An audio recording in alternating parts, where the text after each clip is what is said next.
Good morning, good afternoon, good evening, wherever you are at the moment. I am Barthelemy COURMONT, Senior Research Fellow with IRIS, and I'm very glad to introduce this panel that we have today on the topic of Japan and South Korea rapprochement, what implications for the Indo-Pacific region. Of course, I assume that there will be many questions to our panelists, so prior to the introduction to their bios, I strongly invite all the audience to ask the questions by using the little Q&R dot that you have on your screen, and I will be collecting all the questions to ask our audience afterwards. So we are going to proceed as follows. Each presenter will have 15 minutes for a presentation, including a PPT or not. And then we will engage with the dialogue and the discussion, including the questions that all of you will have asked. So let me introduce our very distinguished panelists today. It's very international, as one of them is in Tokyo, another one in London, and the last one in Colombo, Sri Lanka. So, and I am myself at IRIS headquarters in Paris. So it's very international webinar, and we're very glad of it. So our first panelist will be Professor MICHISHITA Narushige. You are Executive Vice President and Professor at the National Graduate Institute for Policy Studies in Tokyo, and I know that you will be introducing your school very briefly. You are specialist in Japanese security and foreign policy, as well as security issues on the Korean Peninsula.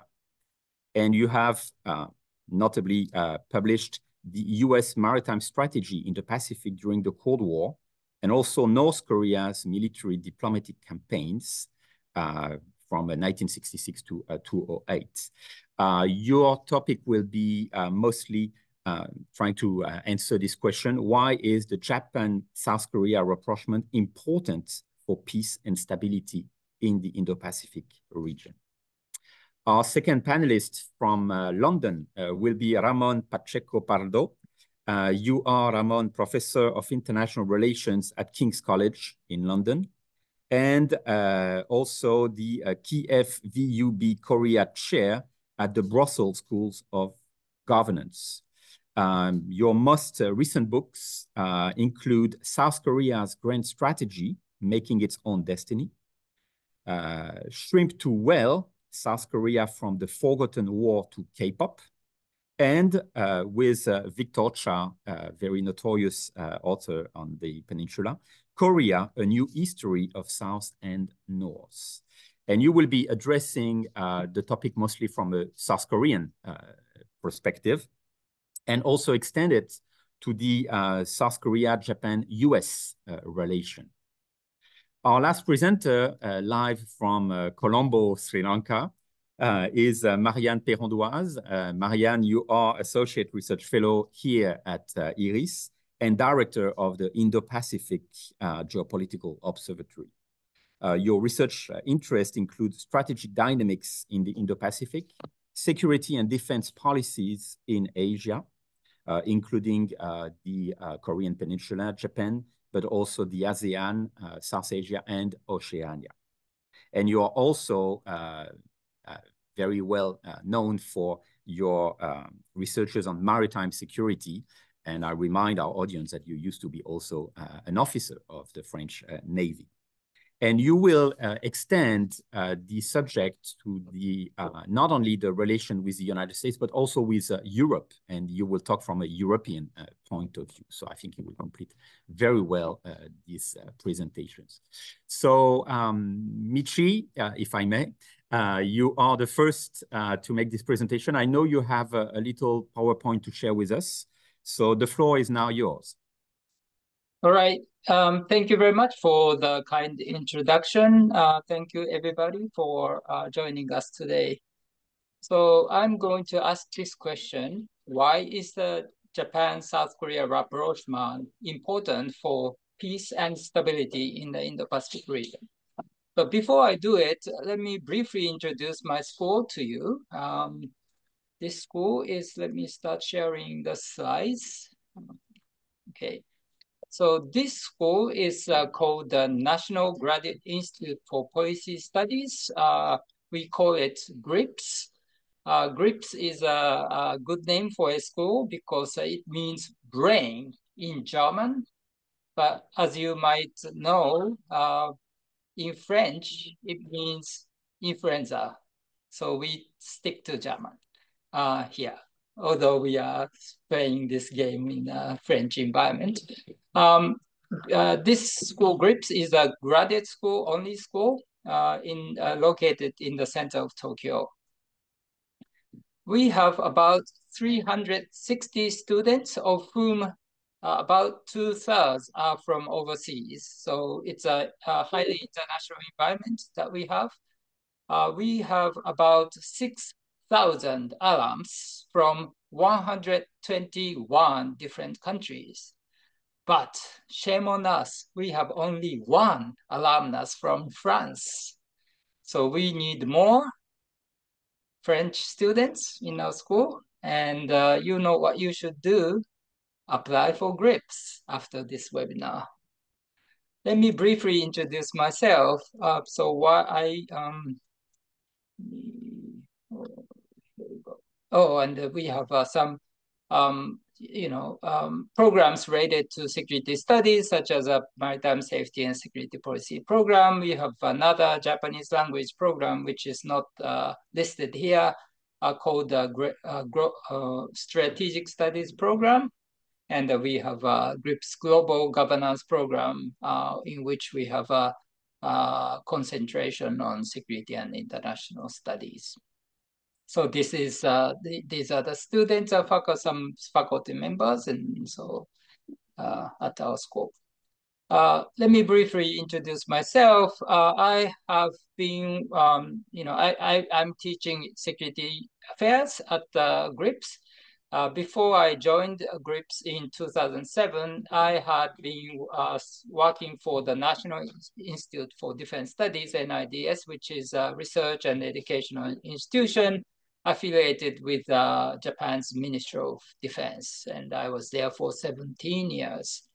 And during that time, I wrote this book entitled North Korea's Military Diplomatic Campaigns, 1966 to 2008. So this is basically the history of North Korea's brinkmanship diplomacy. The book was published more than 10 years ago. And since then, the explosion yield of North Korea's nuclear weapons have increased, and the range of its missiles have extended. But the logic of the North Korean actions remains the same, and North Korea keeps playing the same game. So if you're interested in that, please take a look at this book. Okay, in my presentation, I will answer this question. Why is the Japan-South Korea rapprochement important for peace and stability in the Indo-Pacific region? My answer is twofold. One, it's important because Japan plays a critical role in maintaining security on the Korean Peninsula. Two, it's important because South Korea is an indispensable partner in Japan's venture to maintain the balance of power in this region and thereby maintain peace and stability there. So what kind of roles does Japan play in maintaining security on the Korean Peninsula? When we talk about the US-Japan alliance, we tend to say that this alliance, the US-Japan alliance, is there to defend Japan. But that's only half true. In fact, one of the most important military objectives of the US-Japan alliance has been the defense of South Korea. Japan has been playing two important roles in achieving that objective. First, Japan provides the main operating bases for US forces. What are the big ones? From the north, Misawa Air Force Base, Yokota Air Force Base, Yokosuka Naval Base, Atsugi Naval Air Facility, Iwakuni Marine Corps Air Station, Sasebo Naval Base, and the Kadena Air Force Base, and the Futenma Marine Corps Air Station in Okinawa, which happens to be a beautiful resort. So you have to make a opportunity to come visit Okinawa to see the beautiful sea and sky and mountains and cities, towns, as well as the big US bases there. So these are big bases, and the Japan accommodates them. Those bases would be used for, sorry for the Japanese material, but those bases would be used for operations to defend South Korea, as you can see in this map, in case of war on the Korean Peninsula. Moreover, the self-defense forces, Japan Armed Forces, protect those bases. Japan has deployed 2 ballistic missile defense systems and has spent more than $25 billion on those systems. They are designed to protect Japanese people, of course, but they also protect US bases.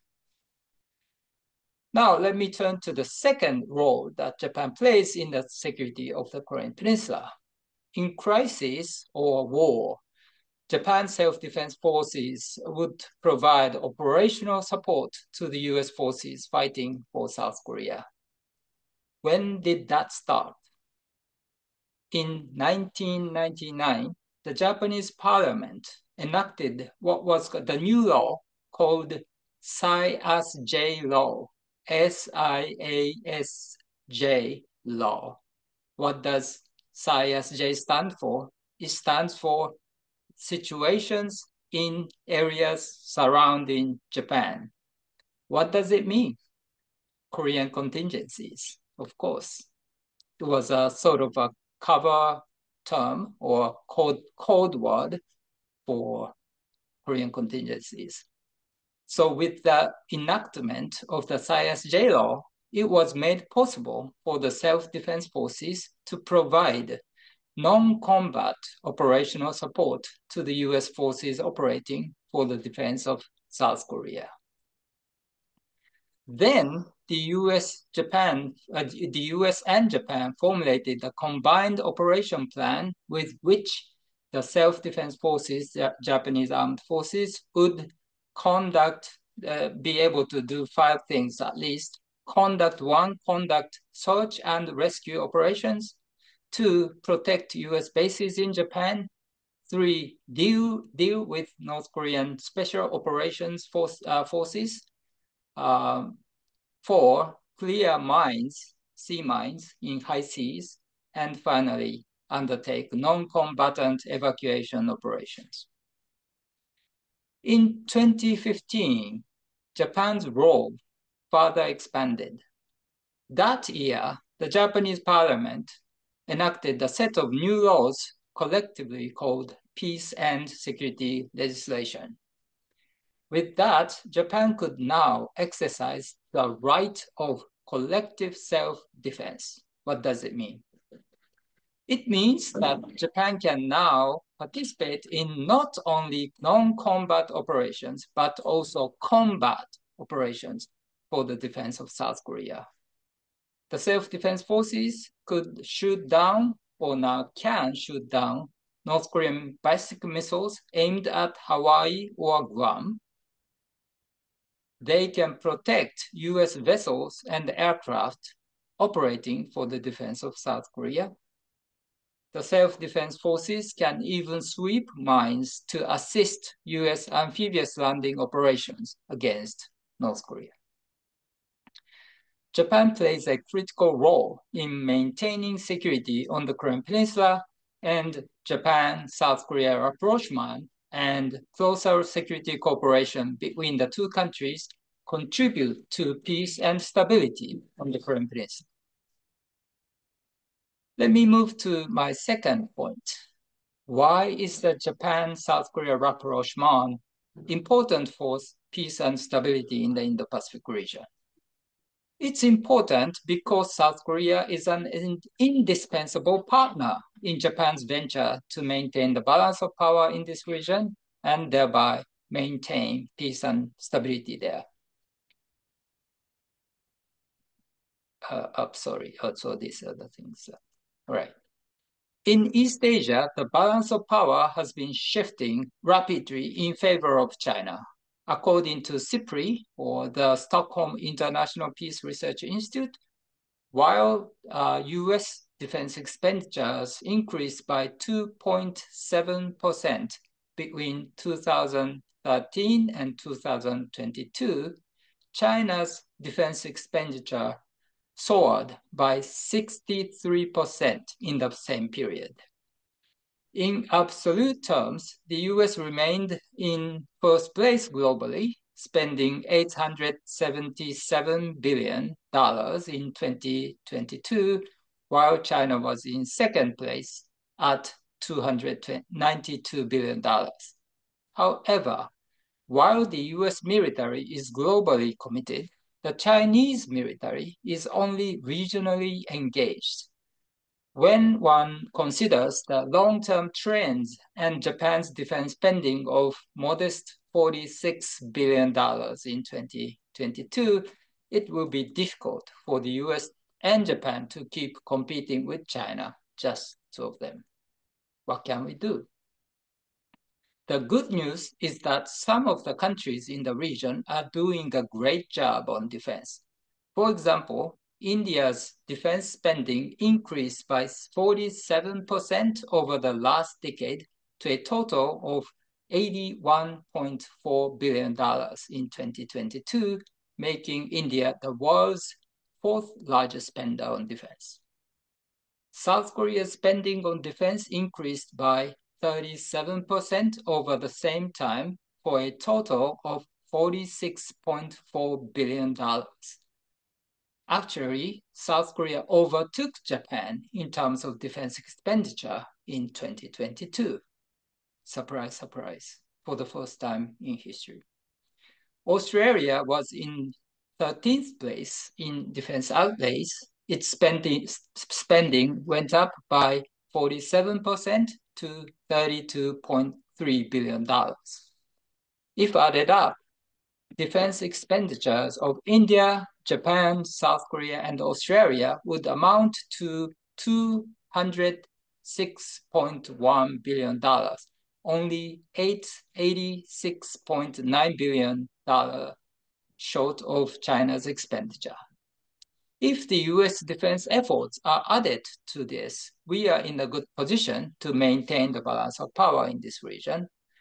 The only thing that we should do is to integrate all our effort instead of simply adding them up.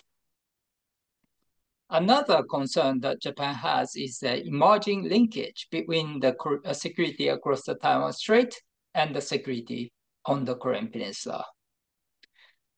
Since the US-Japan alliance is, as I said, tasked with two missions, maintaining peace and security on the Korean Peninsula and across the Taiwan Strait, the likelihood is that if China decides to attack Taiwan, it will attempt to create a crisis on the Korean Peninsula to pin down US and Japanese forces up in the north. North Korea could decide to help China in order to gain an advantageous position as China's ally, as China unifies Taiwan by force and establishes regional hegemony. In that context, if Japan and South Korea, in conjunction with the United States, can work more closely together and enhance the efficacy or efficiency of their combined defense capacity, they would be able to better deter conflict on the Korean Peninsula and across the Taiwan Strait. Thank you very much. Thank you very much, Michi, for sharing with us these very interesting maps, the last one in particular, I have to admit, and also these numbers and your thoughts on the evolution of the forces in the region, which is, of course, of a very high interest to all of us. but also the evolution of Japan defense policy over the past decade, and the fact that now the forces might be deployable in the case of a conflict on the Korean Peninsula. So thank you very much for this first presentation. Ramon, I now give you the floor to pursue this presentation on the South Korean perspective in particular. Thank you very much, and thank you very much for the invitation to cover this really important topic from my perspective, because what we are seeing, and as you say, I'm going to focus on a South Korean perspective. What we are seeing is within the country increasing fears about the cooperation that was just mentioned, obviously between North Korea and China, but also with Russia. And it is in this context that you see a growing thirst for cooperation with Japan and other like-minded partners from the South Korean side. So I'm going to focus my presentation on three different areas. First of all, I'm going to focus on this perception of threat from North Korea, China, and Russia, and the cooperation, and where does cooperation between Korea and Japan, and Korea, Japan, and the US fit in.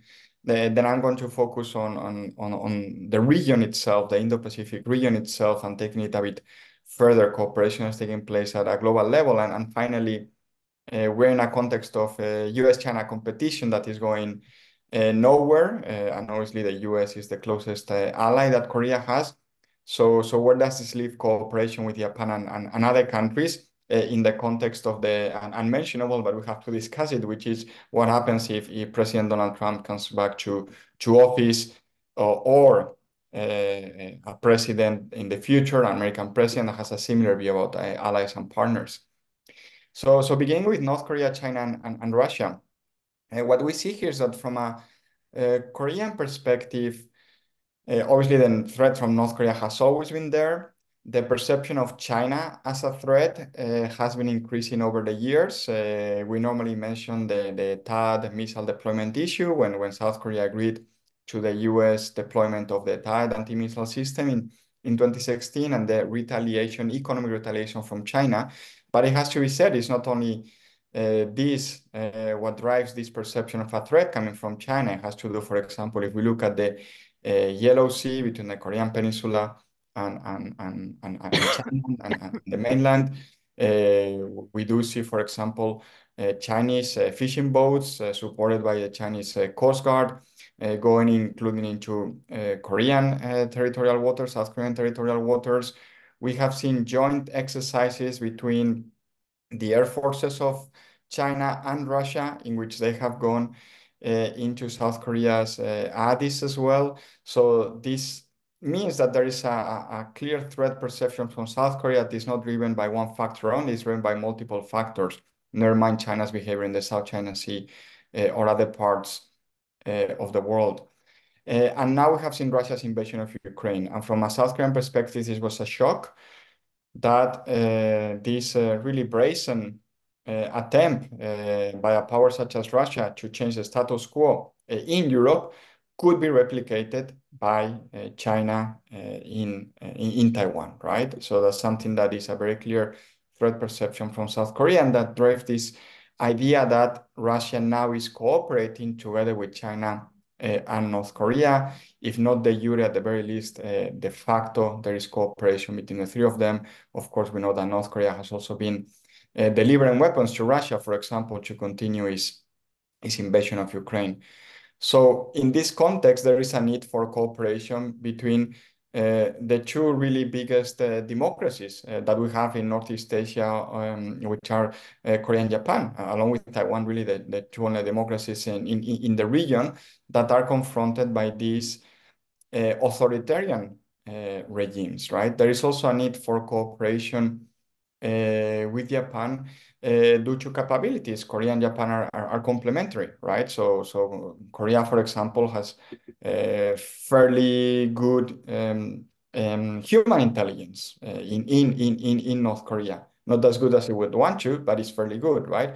Also has good assets in China. So you can see intelligence cooperation with Japan that has, for example, very good satellite gathering capabilities, right? To understand more, for example, about North Korea's missile test when they actually take place.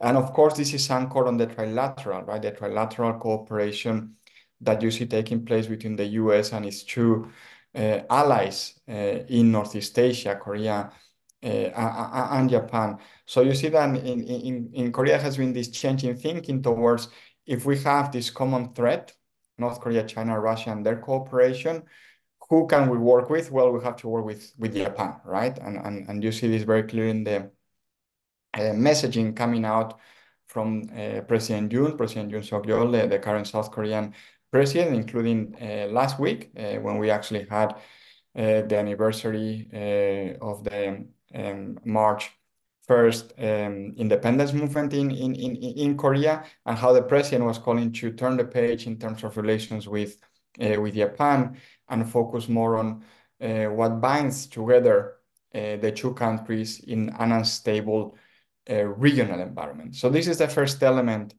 to take into consideration, that the threat perception that you have in South Korea from the Ministry of Defense, from the Ministry of Foreign Affairs, from the Ministry of Trade as well, it has to be said, and obviously from the presidential office, is leading towards this greater cooperation with Japan at the bilateral level, but also in the context of trilateralism together with the US.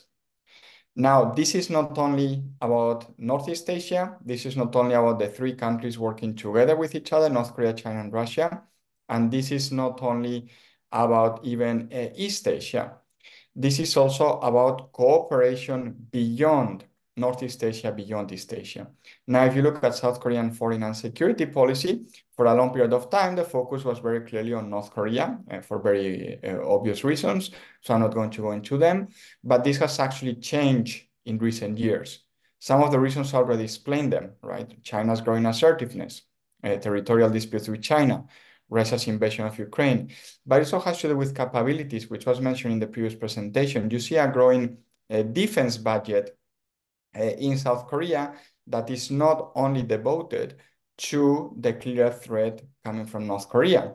It has a more global outlook. So, for example, you see growing spending in the ROK Navy, and the ROK Navy, whilst important in dealing with North Korea, is not the main, right, force that would be fighting a war with North Korea if worse comes to worse, right?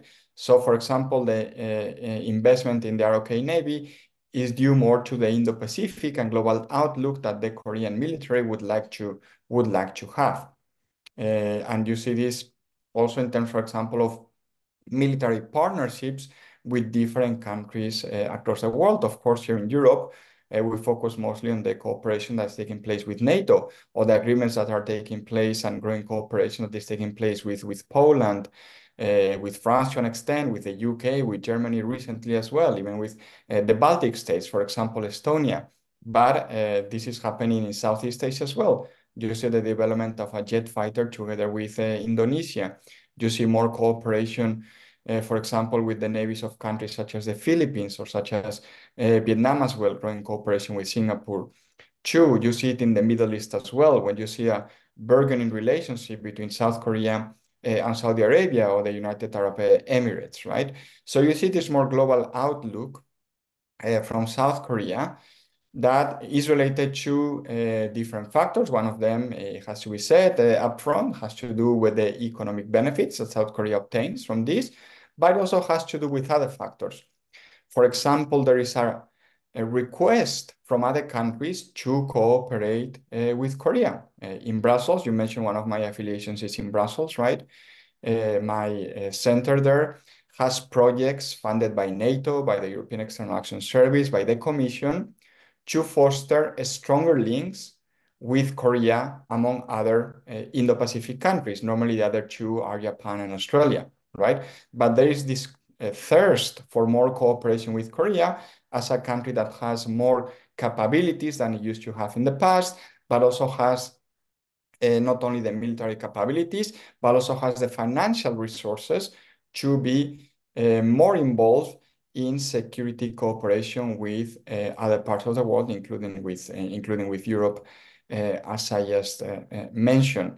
And this actually brings more cooperation with Japan as well. As I mentioned, when it comes to European cooperation with Korea, this doesn't happen in a vacuum. Normally, it's cooperation with Korea and other partners in the region. And Japan, obviously, is one of the most important ones from a European perspective. So this brings more cooperation also, or this helps to drive more cooperation between Korea and Japan. And a specific example, within the framework of NATO AP4, we have meetings essentially on a daily basis in Brussels, in which you see NATO reaching out to its AP4 partners and discussing multiple issues, Russia's invasion of Ukraine being a big one. Another one, as you can imagine, the China threat from a European perspective and from a NATO perspective. For example, there is a lot of discussions about the cyber threat coming from China, also coming from other countries such as North Korea as well, Russia, or even countries in the Middle East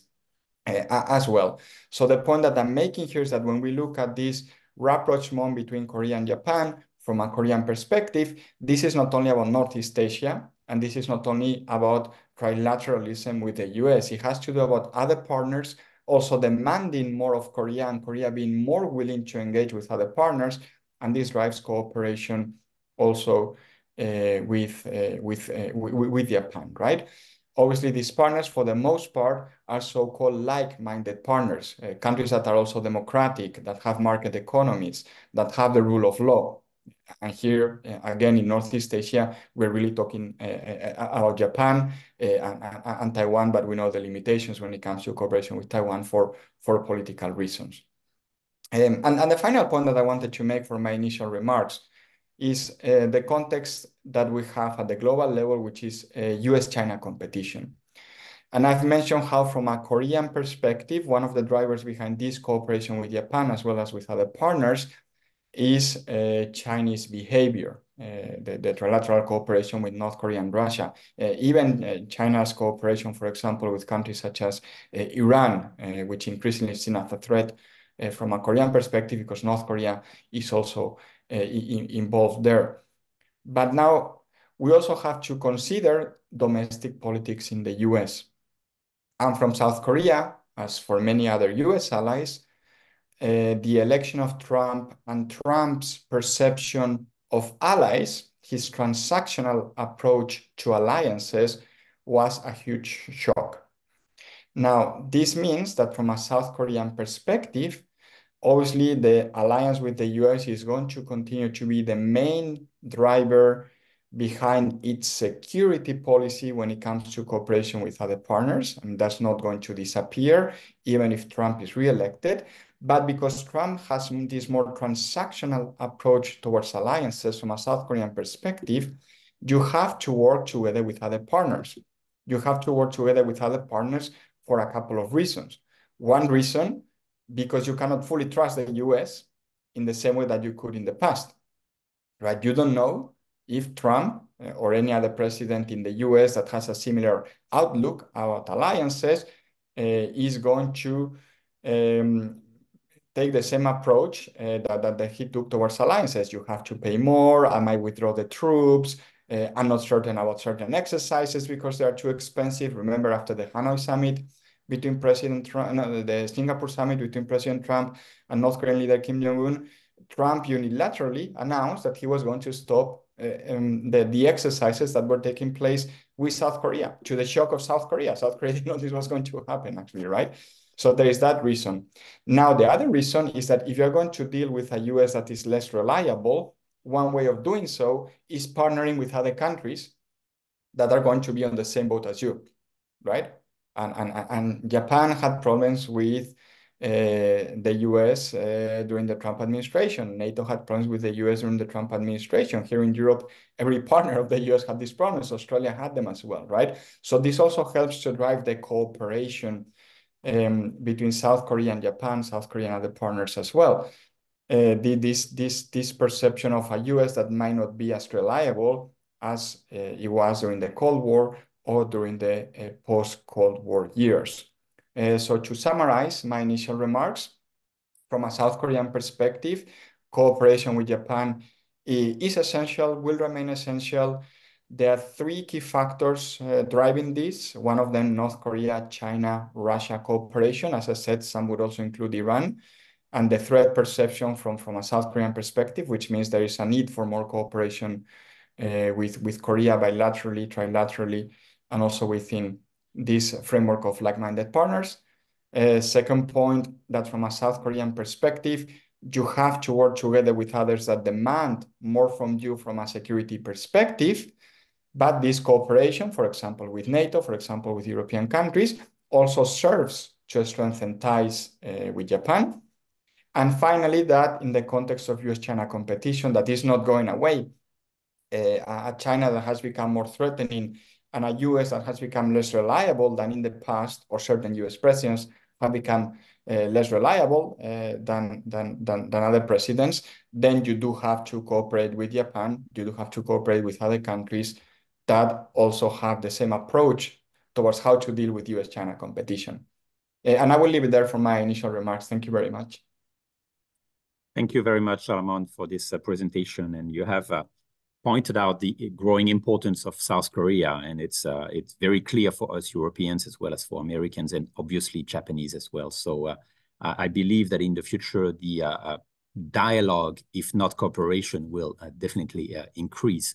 You have also mentioned the importance of domestic politics in the case of the United States and the coming presidential election, obviously, but perhaps when we come to the Q&A, it would be interesting to listen to you when it comes to domestic politics in South Korea.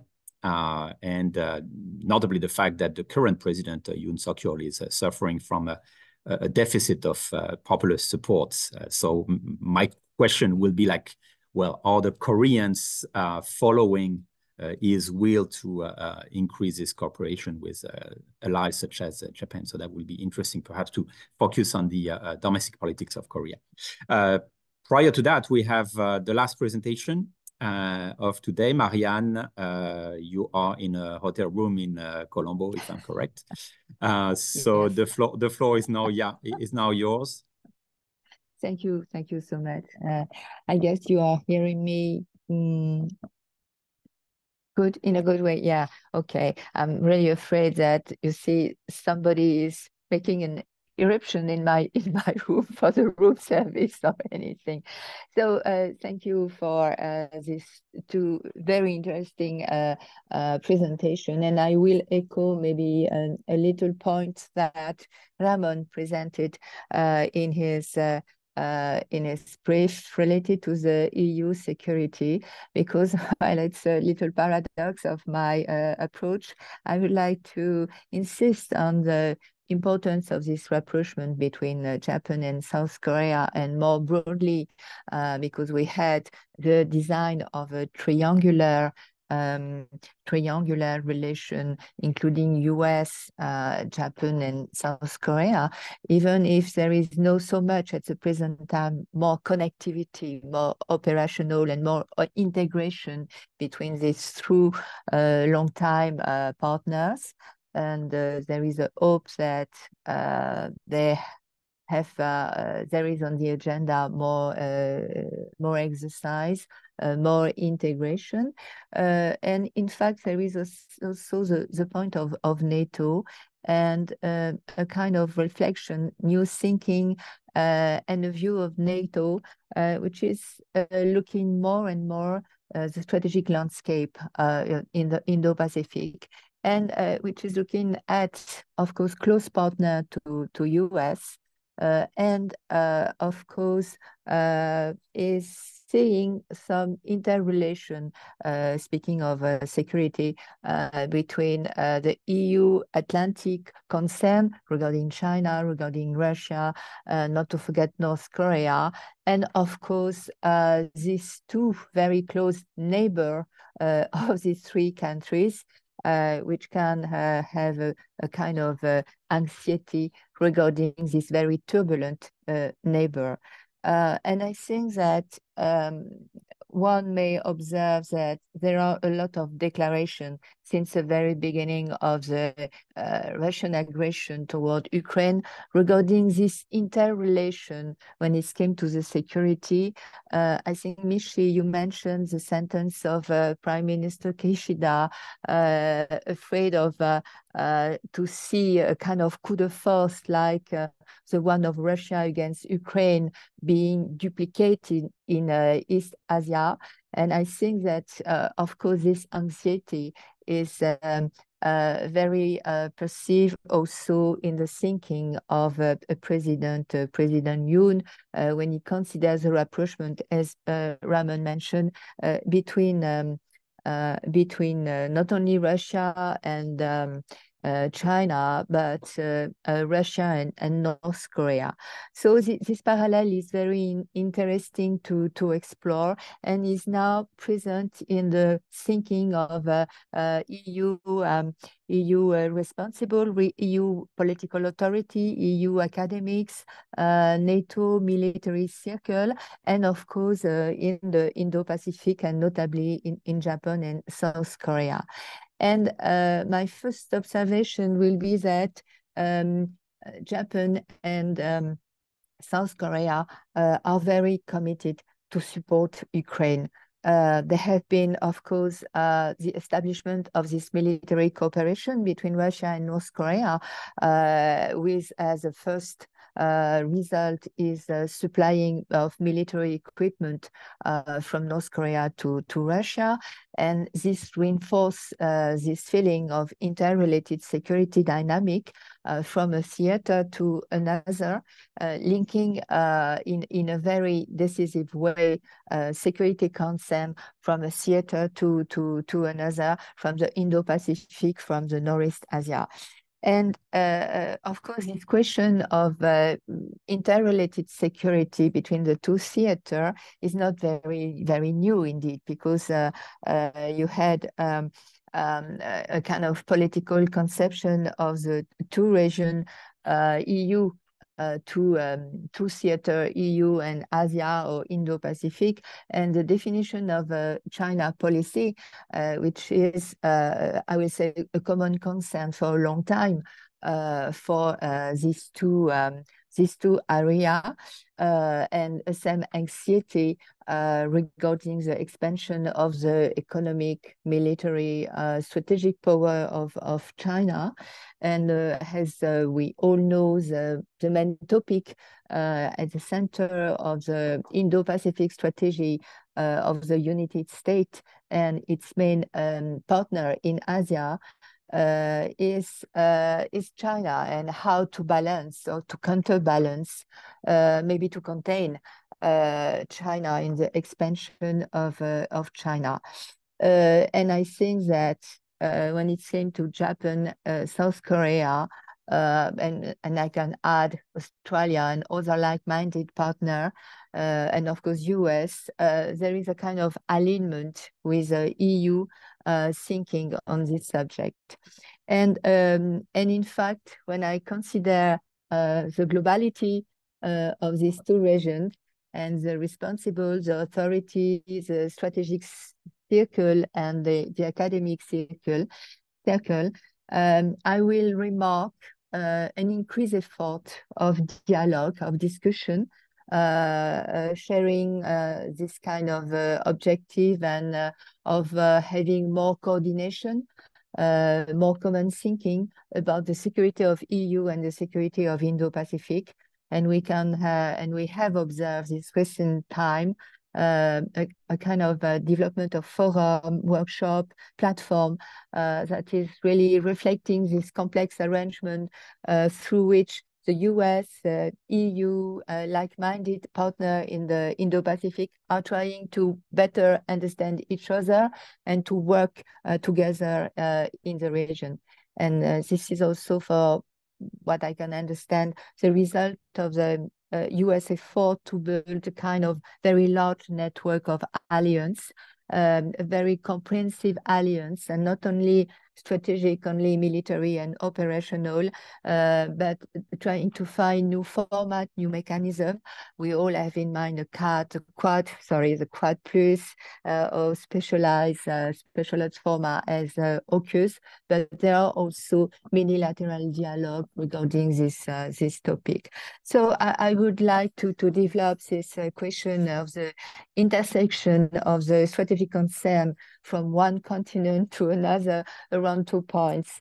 First of all, I would like to emphasize the extent to which Japan and South Korea have committing themselves to increase support for Ukraine, which complement and reinforce the important effort that the United States is making on its side, and which, even though they are initiatives undertaken on a national basis through bilateral relation, form, in my understanding, a part of a very coherent coordination, including with other partners, EU partner within the G7, for example. And in the same way, I would like to emphasize the growing interest and commitment of an alliance like NATO to security in the Indo-Pacific, with the strengthening of ties and cooperation with 4 major allies of the United States in the region. You already mentioned that, Ramon, Japan, South Korea, but also Australia and New Zealand. So since the beginning, my first point, since the beginning of the Russian aggression against Ukraine, Japan and South Korea have supported Ukraine in very numerous ways, from humanitarian assistance to a more military-oriented assistance. Beginning with Japan, it is really noticeable that the country has accepted more than 2,000 displaced Ukrainians and helps them with housing and support for job and education, which is quite a rare move in a country known for its quite strict immigration policy. As Japan has to respect the 3 principles of transfer of defense equipment and technology, with restriction on the transfer of military equipment, equipment of offensive nature, Japan has been provided Ukraine with non-lethal equipment, bulletproof, vest, helmet, drone, and so on. And Japan had also supplied generator to overcome the power shortage, and also broadcasting equipment to enhance democracy in Ukraine. And additionally, Japan is sending to Ukraine mine detection equipment, technical training, and so on, not to forget the financial assistance, which represent an amount of $7.1 million. So, and I want to mention also that during the last visit of President Kishida in Ukraine, the 2 countries signed, upgrade their bilateral relation and signed a special global partnership, which is quite interesting to see the development of this initiative. And in a more recent move at the end of December 2023, Japan says it will send Patriot air defense missile to the US after changing its arms export rules in a quite significant shift away from its traditional neutral posture on this, I won't say pacifist, but on this subject. And if I can quote Japan Foreign Minister, he says that the initiative aims to further strengthen the Japan-US alliance. And it added that the missile could only be sent to the US, and it would require Japan approval to be sent to a 3rd country. Because in a view of many observers, there are 2 possible scenarios. Of course, weapons are intended to replenish the US stock, but maybe the weapon could be re-exported to a 3rd country, and one can help thinking about Ukraine. And of course, in this case, if it is possible, US could have to request authorization from Japan to be able to reship the weapon, as Japan always exercised, as I already mentioned, a very strict control over arms export under its constitution.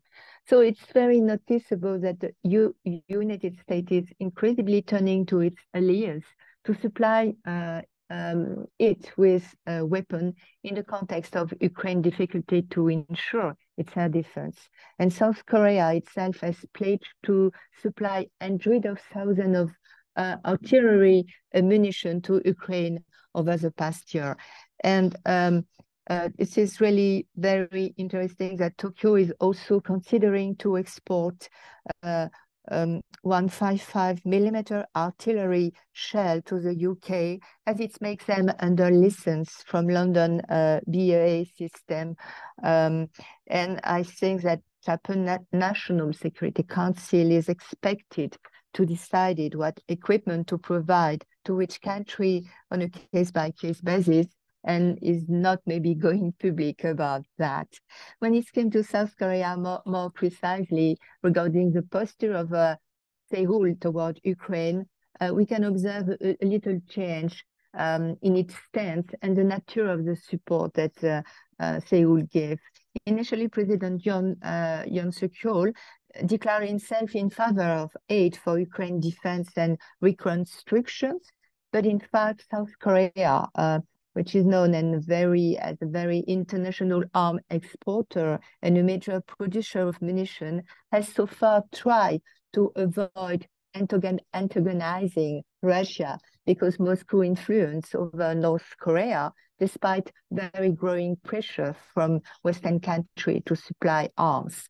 So, like Japan, South Korea has a very long-standing policy of not supplying arms to regions in conflict, despite repeated requests from the US, its EU allies, and Ukraine itself for more aid.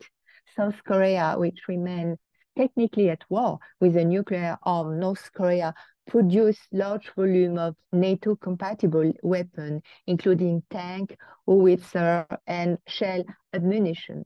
And finally, it agreed to sell tanks, rocket launcher, and shells to Poland, which is very important for this country, which will quite directly expose due to this geographical location. So, as we may know, South Korean arms industry is renowned for its reliability and speed of production, and the equipment it produces compatible with NATO standard. Similarly, South Korea has transferred shell to the United States to replenish American stocks. And finally, South Korea could meet the demand for ammunition production, particularly shells, which the EU has pledged to supply to refuel its stock.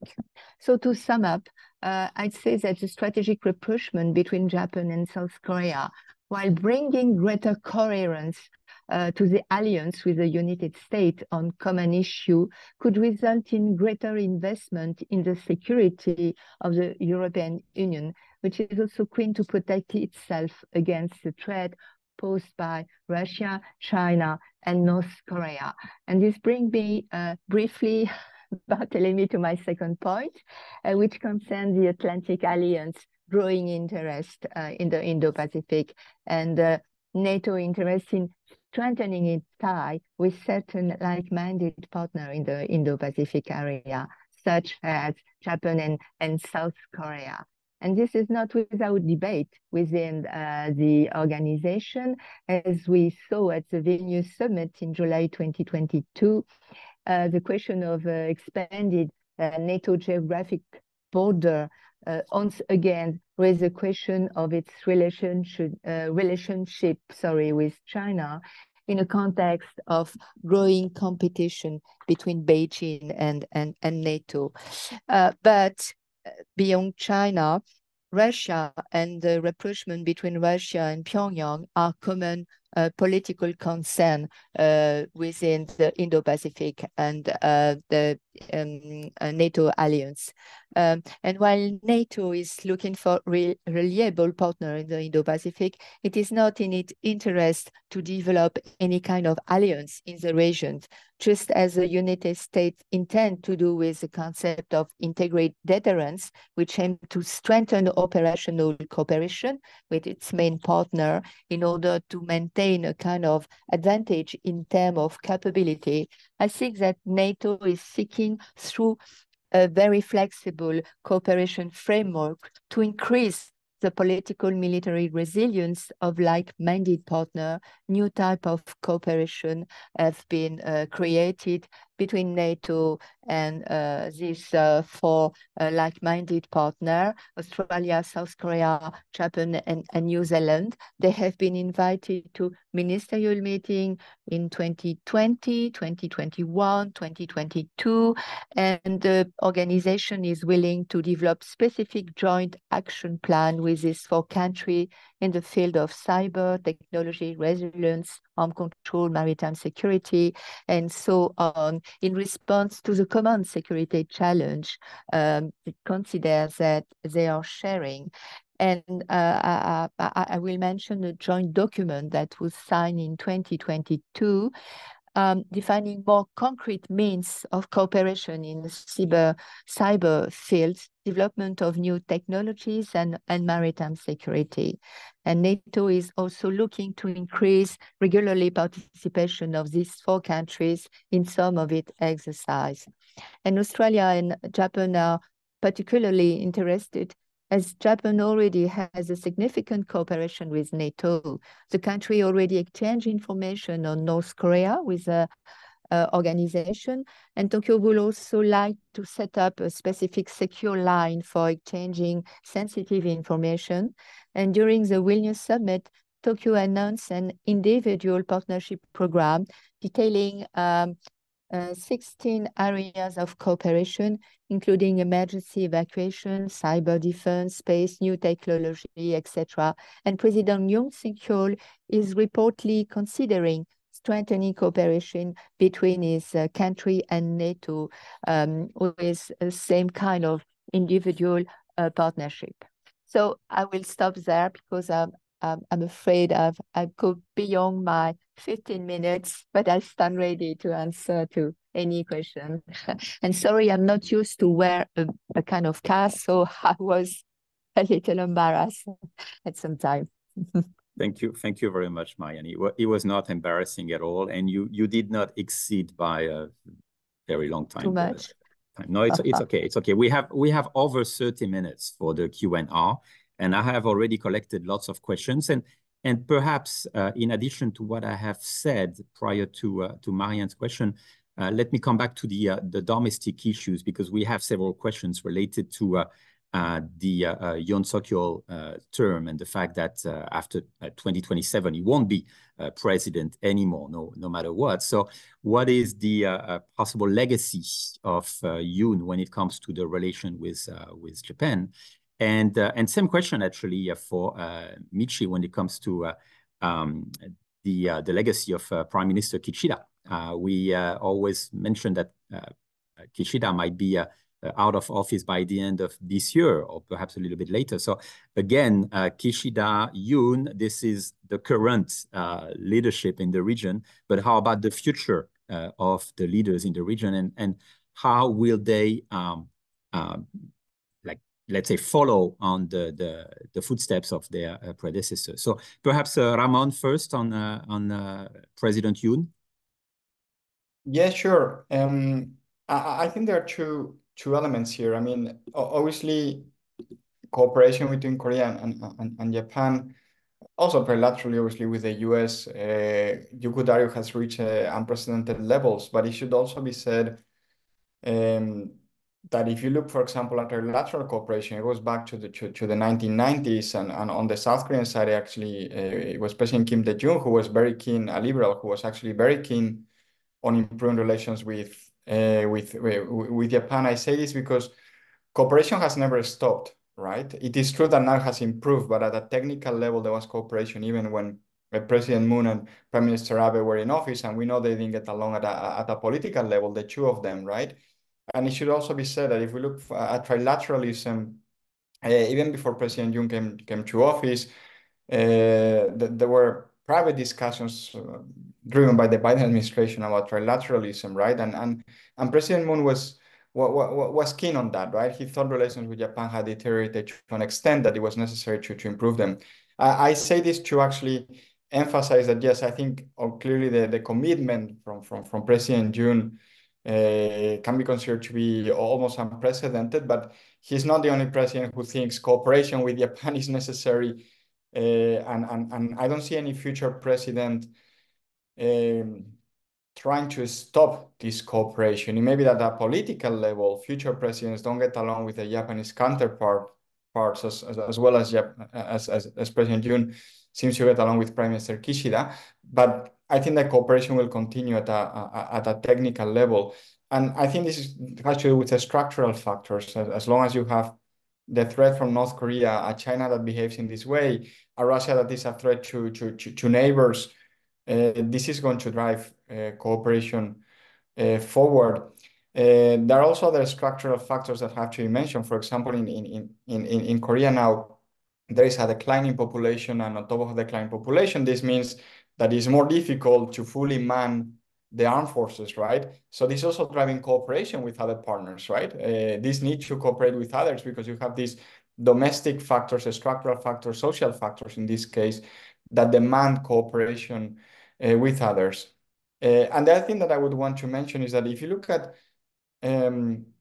Koreans' perception about cooperation with Japan, they are not negative about cooperation with Japan. They were negative about the specific agreement that was reached to solve the slave labor issue, right? That was a big issue for many Koreans, saying why should the Korean government essentially be paying for something that happened in the past in the periods of Japanese colonialism. But there is no opposition to cooperation with Japan, right? That's a completely different matter. And you did mention the approval rating of President Yoon is not really related to Japan, it's related to other domestic issues.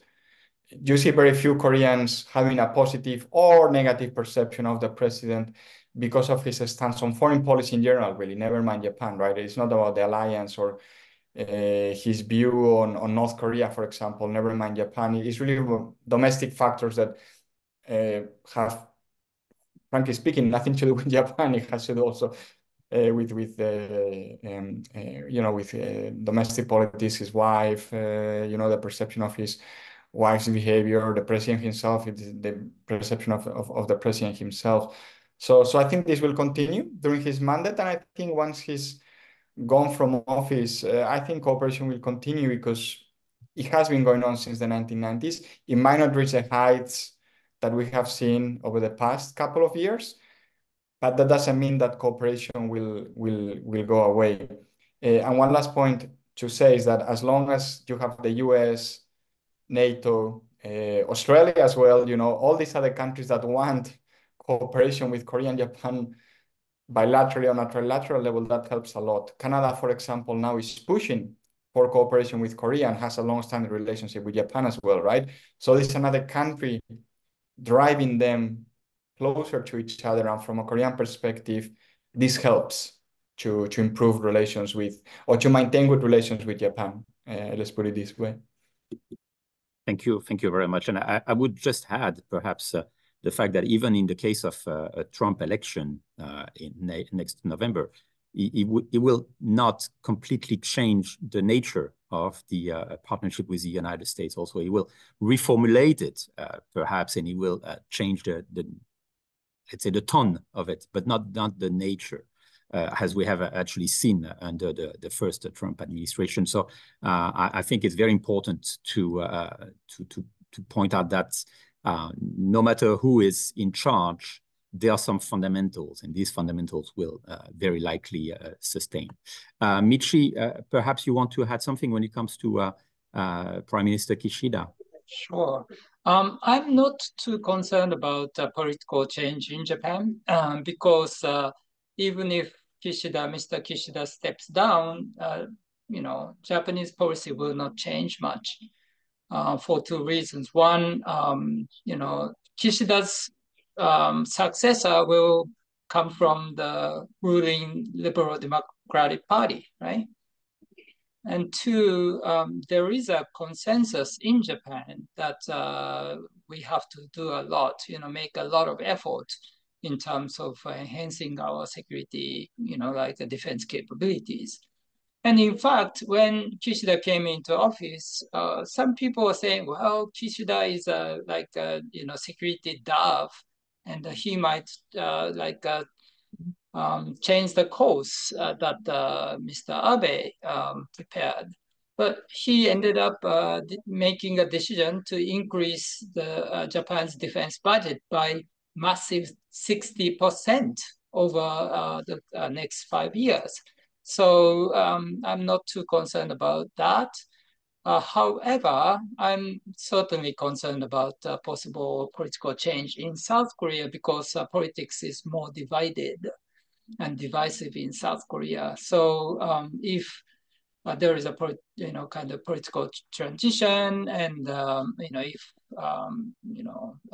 President Yoon steps down, South Korean policy might change.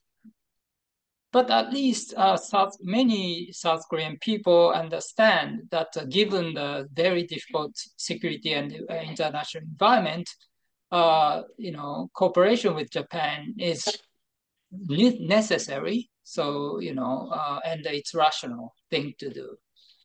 And another thing is in terms of, sort of sentiment and popular understanding, when I take a look at South Korean people's or government and people's attitude toward Japan and China, I always wonder maybe they are much more concerned about China than Japan because, look at South Koreans. I mean, they keep saying bad things about Japan, right?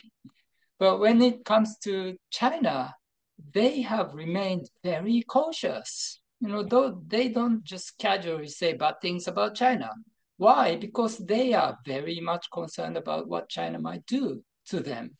And if South Korea kind of mess with China, they understand that China would come back and punch them, right?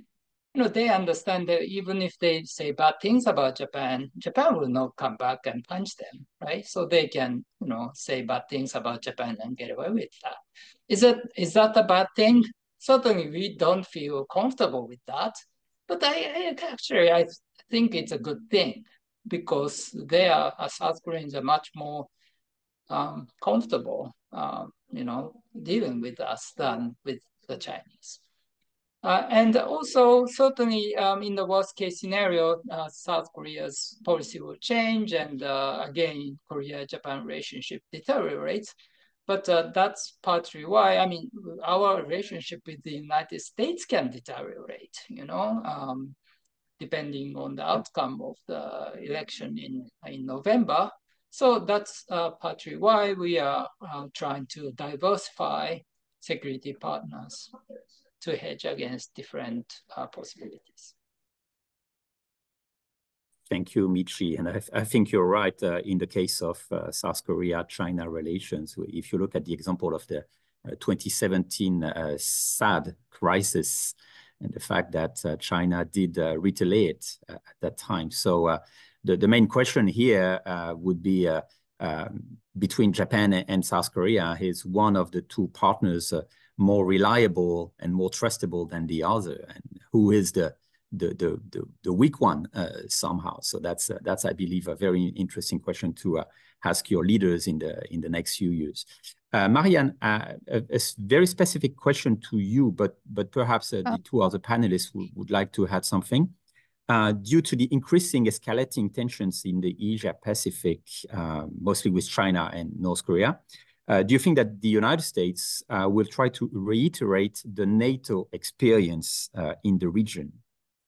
So NATO in the Pacific, it's a very old subject, isn't it? Yeah. A rebirth of something like OTAS. Well, I don't think so. I don't think so because if we are considering NATO as an organization, and if the question is raising the interrogation about the possible use of NATO as an alliance in a case of crisis in the East Asia or whatever it is, I think that US is not in a decision in a sole position to decide solely. They have some rules very precise about taking a decision and going at war within NATO. So this is not really in the hand of US. But the fact that US is trying to reorganize its network of allies and to extend some new capacity to be more present with Philippines, to be more active when it came to operational activities, increasing training, increasing, you see, sending of warship. I think it signals that US want to increase deterrence and to be in a situation of trying to dissuade, and at least with integration of many partners in this kind of Quad Plus, for example, trying to dissuade China to tent any initiative. So there is this play on something which look to an extended alliance, which can have the savor of NATO, but which is not NATO. And in fact, this is the current strategy of US. In order to prevent any initiative. But the problem is now that China is not the only focus. You had this kind of new triangle, Russia, China, and North Korea, which are, you see, pinning up their military cooperation with Russia and China, making more training exercise at sea. And so this is slightly changing not the statu quo, but changing the assessment of the situation on the side of US. Gentlemen, would you like to add something to what Marianne has said? Yeah, I mean, well, only briefly that I think from a Korean perspective now, obviously NATO in the region is not going to happen, but there's this discussion about cooperation with the AUKUS partners, actually, and in Pillar 2 of AUKUS, the technology one, right? And as we know, I mean, Japan, New Zealand have been mentioned as other potential partners. Some might say maybe in the future Canada, who knows, even European countries. France might consider non-rejoining, but cooperating with them in Pillar 2, the technology one. I say this because I see how in Korea the discussion has shifted more towards agreements that focus on specific deliverables, right?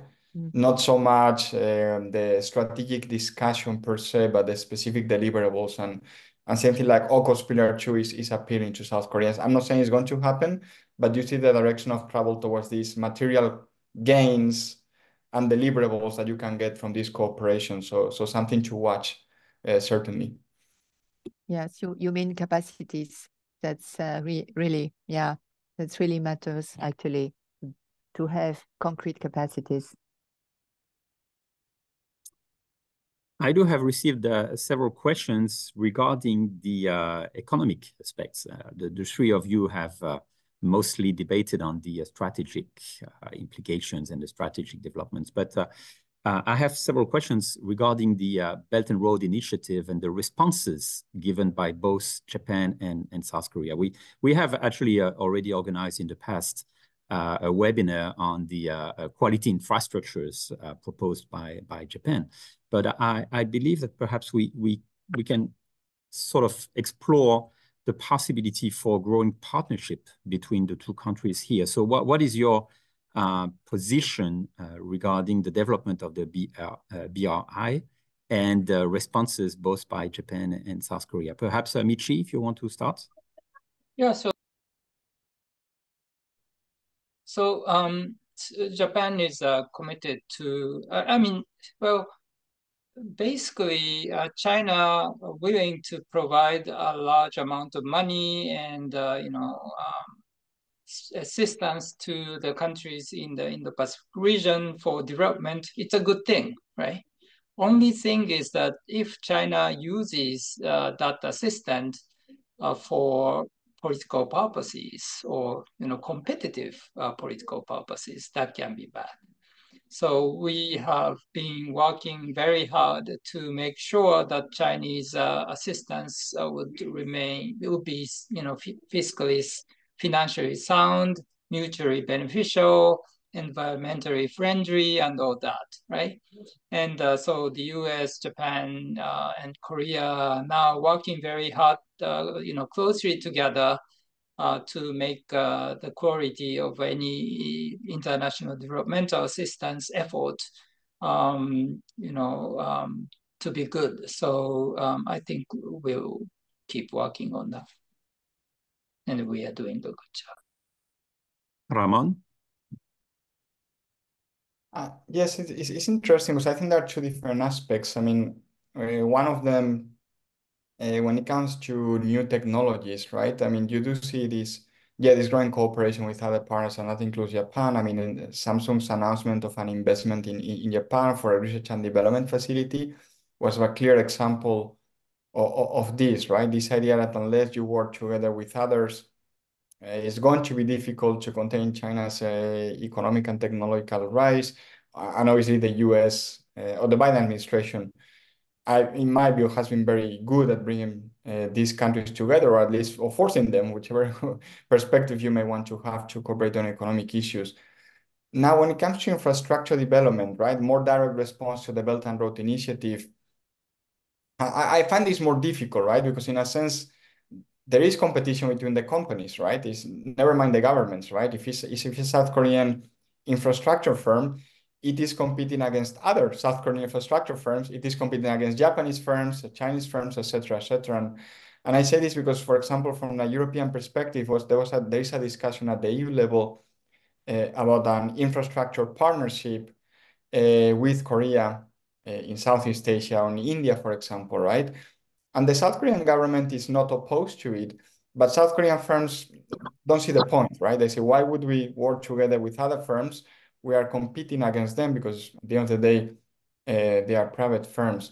So that's why I'm more skeptical about potential cooperation with Japan in this area, not out of any ideological competition between the two of them, but pure and simple, the private firms that have to implement the projects, they say, well, we don't want you, right? And we want, well, we are competing against them. So I think there are two different matters here. Development of new technologies, I think there's a scope for cooperation bilaterally, but also with other countries as well. When it comes to the specific competition with the Belt and Road Initiative, I'm more skeptical that this can actually happen, the cooperation between Korea and Japan.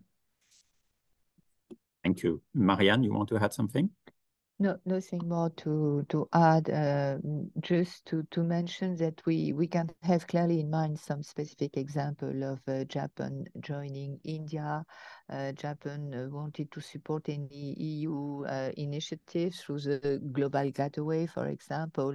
So we can have many examples of Japan trying to develop a kind of very focused infrastructure and quality infrastructure, as you remember, in some area. But I do not have in mind any South Korean examples. So I had the impression that they had quite a different policy, and maybe within their aid policy, they are less visible than Japan is doing with JICA, for example. Mm-hmm. Thank you. I have a specific question to Michi related to your presentation. Could you please elaborate on the importance of the Tempest next generation fighter program between UK and Italy and Japan in terms of efforts of Japan to diversify its weapons relations and reduce its exclusive relations so far with the United States? So I think it's a specific question, but also he raises the point of the dependency to the United States. So perhaps Ramon and Marianne, you will have something to add also to this. Yeah, so that's another example of Japan trying to diversify security partners, right? So we don't want to rely on the US only, or work with the United States, or only with the United States.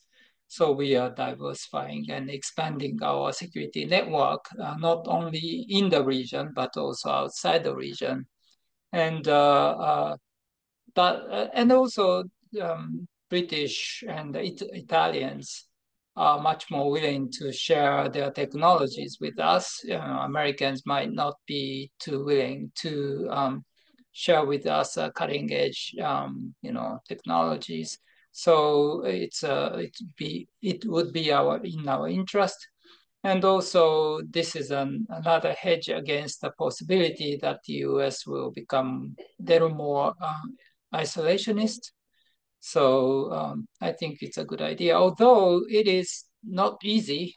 This is the first time that Japan works very closely with non-US partners on major joint weapons development projects. So we'll see there will be a lot of bumps in the roads, but hopefully we'll be able to overcome them. The two other panelists, would you like to add something to it? I mean, sorry, Marianne, go ahead. No, just a finger. It is quite surprising, effectively, to see Japan choosing two EU partners to launch such a great project when it came to a fighter, which is not nothing. But I heard that Japan will have to overcome some, I will say, restriction and to change some regulation, notably regarding sharing of technical information. And so I guess it is a long way project, which will have to overcome some obstacle of legal nature regarding exchange of classified information, I think. Yeah, Ramon?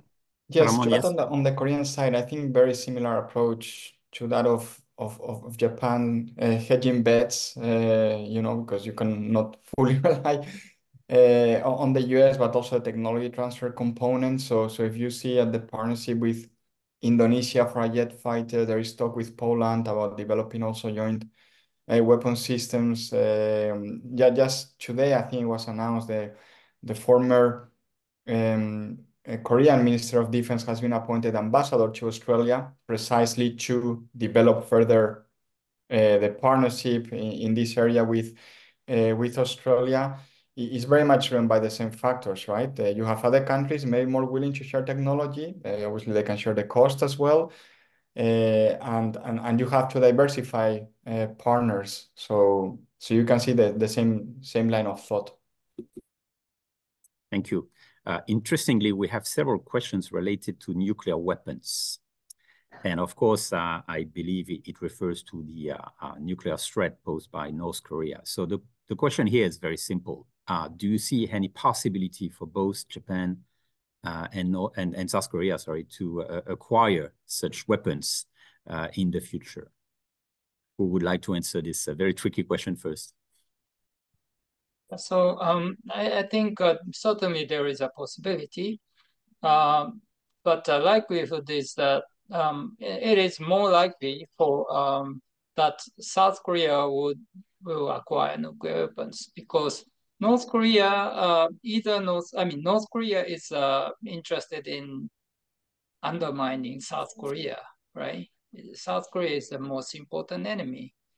North Korea, Japan is not an enemy for North Korea. North Korea regards Japan as a hostile only because Japan supports South Korea, right? So, South Korea, if South Korea is armed with nuclear weapons, North Korea, it will become very difficult for North Korea to mess with South Korea. And in that case, would be no need for North Korea to mess with Japan.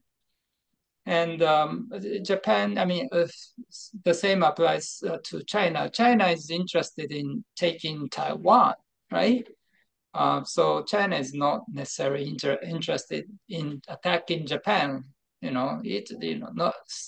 China is going to attack Japan in case of Taiwan contingencies, because Japan is committed to the defense of Taiwan. So maybe Taiwan might think about acquiring nuclear weapons if the United States reduces or its commitment to the defense of Taiwan or abandons Taiwan. But it's quite unlikely that Japan will try to acquire nuclear weapons. It's a lot of money, It's not just acquiring bombs. If you acquire bombs, you have to construct elaborate C-cube die. You have to develop platforms. You have to exercise, plan and exercise. You have to protect, acquire additional conventional forces in order to protect your very important sensitive nuclear weapons. So that would be a lot of money and costs, and I don't think Japan would like to do it. Thank you. Ramon, when it comes to South Korea? Yes, as you know, there is a very open debate right now, which I think the Biden administration has handled quite well with this new nuclear dialogue and consultative group between Korea and the US that to an extent mimics what we have with NATO without reaching the same depths, obviously. But what would happen, again, if you have a less reliable US president? I think that it wouldn't be unthinkable. I did write about it last year, an article in Foreign Policy, that I think Korean policymakers have become convinced that if they were to develop nuclear weapons, there wouldn't be many consequences in the form of sanctions, which is always the big fear, right? Are we going to implement heavy economic sanctions? And I think they have concluded through their conversations, especially with the US counterparts, that it would be very difficult for the US, that means for also other countries, including here in Europe, to impose sanctions on a nuclear South Korea that is being threatened by a nuclear North Korea, right? And that this could very easily be a new India case or a new Israel case, right? That yes, it has nuclear weapons, but we do share many things in common, right? Especially if South Korea develops nuclear weapons in the Israeli way, without conducting any tests, right? Then it will become even more difficult to actually punish South Korea. So I think it's a possibility. I'm not saying obviously 100% or even more than 50%, but I think if Trump comes to office, he starts a rapprochement with North Korea again. You have Russia's invasion of Ukraine, China threatening potentially Taiwan. Many in South Korea would say it's crazy not to have nuclear weapons because we have the threat of North Korea and you have all these other countries that have shown that if you have nuclear weapons, you can deter others. And if you don't have nuclear weapons, sadly, you cannot deter others effectively, as we have seen with Ukraine. Mm-hmm. Marianne, there's one last question, perhaps for you. I mean, I don't know if you want to add something to this point, but no, I have one question specifically to you, but I would like also to hear Ramon and Michi on that, and that will be our last tour. It's about the role that France and Europe should and could play in bolstering Japan-South Korea rapprochement. So what should we be doing, and what suggestions do you have to European and French leaders? Oh, I think this rapprochement have been very, very well welcomed by EU and especially by France, because it's made quite a long time that it was a part of some strategic dialogue regarding the situation between these two big neighbors, with the same example of the reconciliation between France and Germany and so on. So continuing this dialogue and trying within maybe the G7 to give more substance and more strategic and more space for the two countries, and maybe to include or to make a specific place for South Korea, which is from time to time out of some circle of decision, could be interesting, because we have this kind of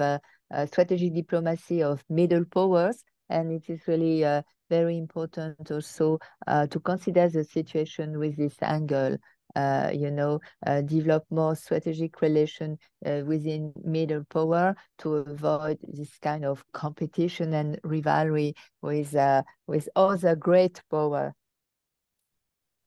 Ramon, you live in the UK.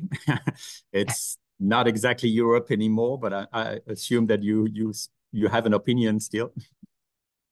Yeah, sure. I mean, and I have my Brussels hat as well. I mean, I think what NATO has been doing, the AP4 framework, and especially has to be said, Korea, Japan, Australia, right, has worked quite well. We have seen the EU starting to replicate this. It's not called AP4, but you have these 1+4 meetings between the EU and the 4 other countries. That helps tremendously, because you can discuss these matters not only at the bilateral level between Korea and Japan, security issues, political issues, diplomacy, but within a setting of countries that want you to work closer with each other and that want to support this cooperation and are willing to spend political capital in doing so.